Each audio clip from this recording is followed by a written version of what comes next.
Okay, let's unpack this. Ever feel like your mind's kind of stuck? Always finding the problem. Like it's scanning for obstacles, yeah. Exactly.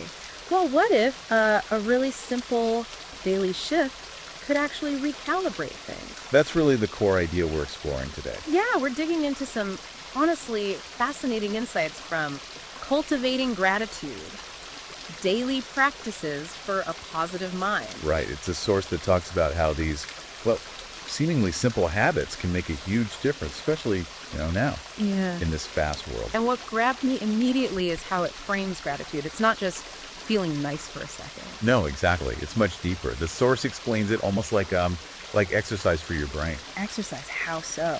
Well, by consistently, intentionally acknowledging what you're grateful for, the idea is you can literally start to, rewire your neural patterns. Rewire, that sounds significant. It is. It's not just like a nice thought. Studies suggest this kind of practice actually strengthens the brain pathways linked to positive emotions. So your brain gets better at spotting the good stuff? Pretty much. It's like putting on new glasses, That filter your thoughts differently. It helps align your mind more towards stability, maybe fulfillment. That's powerful. The idea of actively doing something to shift your brain. And the source gets practical too, right? Oh, definitely. It talks about how this practice shifts your focus, Yeah. away from what you feel you're lacking. Towards what you actually have, which fosters more positive thinking, I guess. Precisely. Which leads to the big question for you listening. Okay, how do I do this? Right, the practical steps. Yeah. And the source outlines 5. They're surprisingly accessible. Things you can read into your day. Okay, let's hear them. First up, the Daily Gratitude Journal. Yeah. Simple.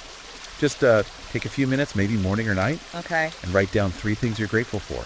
And they can be tiny, Like like a good cup of coffee, seriously. Yeah. Or, bigger things like your health, connection with someone. Just writing down kind of locks it in. makes sense.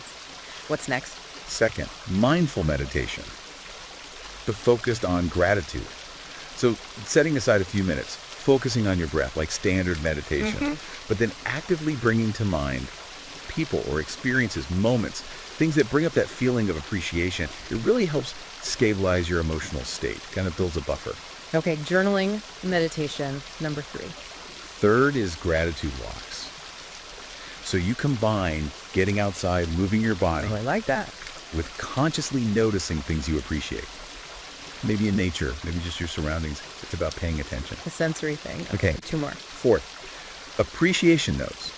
Actually taking a moment to write, even a short note or text to someone, telling them you appreciate them. Ah, so it's outward facing too? Exactly. Strengthens connections, but it also boosts your positive mindset. It's a win-win. Right. And the last one? And finally, mindful mornings. This one's super simple. Before you even get out of bed, Yeah. just take a pause, a moment to acknowledge something, anything you're thankful for. It sets a positive tone right from the start. Wow, okay. So journal, meditation, walks, notes, mindful mornings, they all sound doable. They really are. So if you, our listener, actually start doing 1 or 2 of these regularly, what's the payoff? What does the source say happens?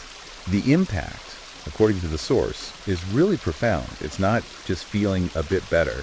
It's about facilitating this noticeable shift in your overall mental state All right. towards a more naturally optimistic outlook.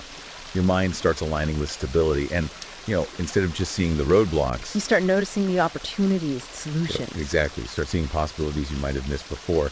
It builds genuine mental resilience.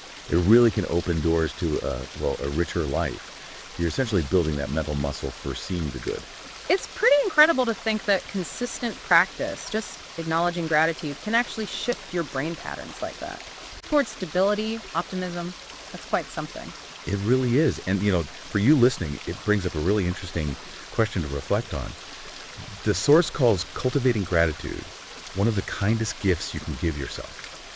So the question is, what small step, what really intentional action could you maybe take today just to start embracing that, to start experiencing that shift for yourself? A powerful thought to leave things on. We really hope this deep dive gave you some useful insights and maybe some practical tools to explore.